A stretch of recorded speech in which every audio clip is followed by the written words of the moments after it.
El Sagrado Corazón de Jesús es un Rey que nos hace libres. El anhelo de libertad es una de las más profundas aspiraciones del alma. Desde que nos sometimos en el paraíso a la tiranía del pecado y del diablo, nos sentimos esclavos, dominados, tiranizados por el pecado, por las pasiones, por las discordias, las divisiones. Ese deseo, pues, nace de nuestra misma naturaleza herida, pero no podemos alcanzarlo sin Dios, y Dios nos lo da a través de Cristo. La ley de Cristo es por eso una ley de libertad. Esperaban en Él así quienes ansiaban la libertad. Ana, la profetisa de la cual nos habla San Lucas en el capítulo 2 durante la presentación del niño en el templo, al reconocer en el niño que María llevaba en sus brazos al Mesías, lo alaba como libertador. Hablaba de él a cuantos esperaban la redención, es decir, la liberación. Dice San Lucas, capítulo 2, versículo 28. Zacarías canta agradecido porque en Jesús Dios ha de visitar y redimir, es decir, liberar a su pueblo. Lucas capítulo 1, versículo 68. Los discípulos de Emaús afirman que ellos esperaban que Él librase a Israel. En el capítulo de San Lucas número 24, versículo 21. Jesús mismo, indicando los signos que anunciarán el comienzo de los últimos tiempos, después de describirlos añade: cuando comiencen a suceder estas cosas, erguíos y alzad vuestras cabezas, pues llega vuestra liberación. Lucas capítulo 21, versículo 28. Todas estas expresiones traducen primero al griego y al latín y luego a las lenguas vernáculas dos verbos jurídicos hebreos que son casi sinónimos: gaal, rescatar, y padá, dejar libre.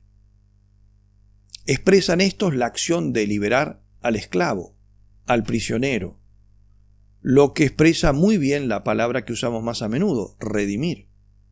Porque redimir no es el acto por el cual un tirano le quita un esclavo a otro tirano, cambiando solamente así de amo y esclavitud, sino que es el acto por el cual un libertador arranca un esclavo a un tirano y lo pone en libertad.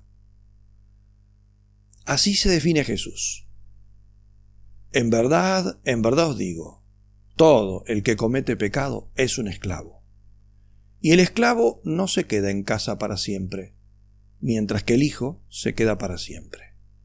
Por tanto, si el Hijo os da la libertad, seréis realmente libres. Juan capítulo 8, versículos 34 al 36. Por eso es que San Pablo proclama en la carta a los Gálatas: Cristo nos ha liberado. Capítulo 5, versículo 1. Jesús, por tanto, se presenta a sí mismo como un Goel.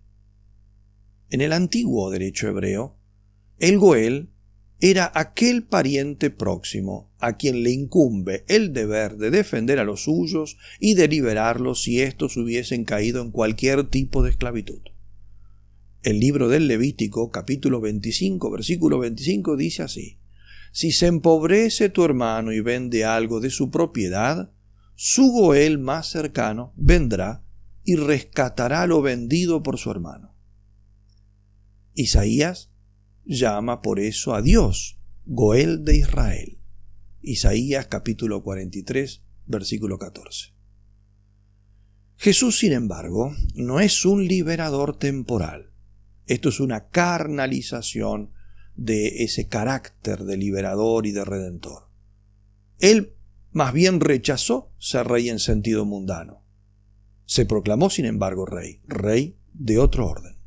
Y así lo predicaban los apóstoles.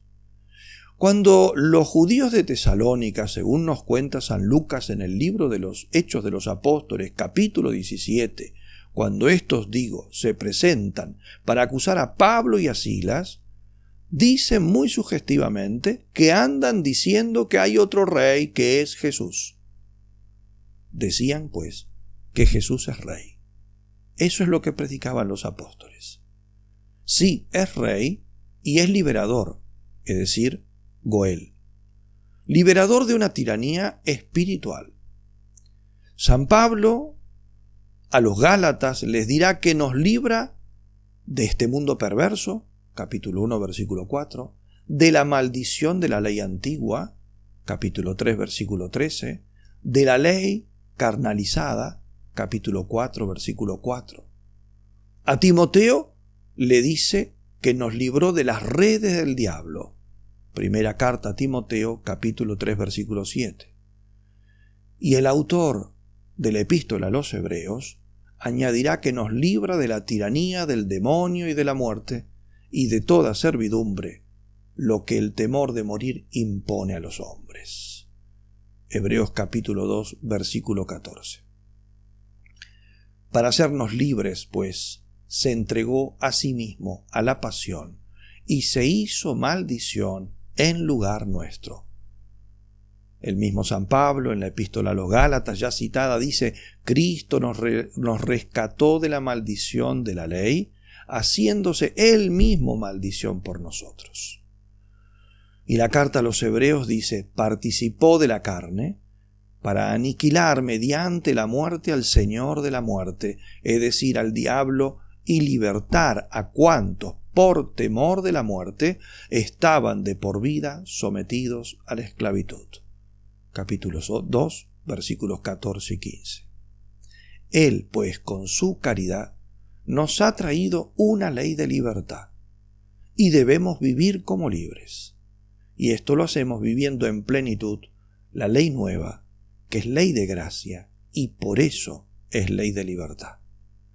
El corazón de Cristo es un corazón de rey libérrimo, y servirlo a Él es reinar. Que Dios los bendiga.